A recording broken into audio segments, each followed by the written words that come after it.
जब अंग्रेजों ने आक्रमण किया था तब ये गेट क्षतिग्रस्त हो गया था दोस्तों।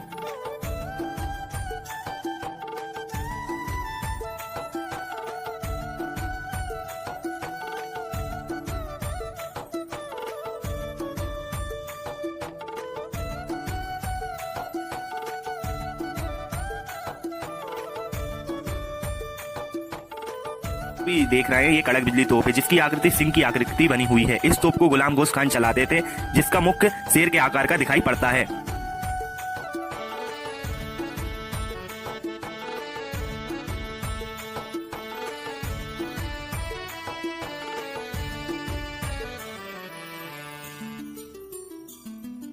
इस वीडियो में हमने आपको झांसी के फोर्ट के बारे में पूरी जानकारी देने की कोशिश की है। अगर आपको वीडियो अच्छा लगे तो वीडियो को लाइक करके, चैनल पर अगर आप नए हैं तो चैनल को सब्सक्राइब करना ना भूलें। Thanks for watching guys.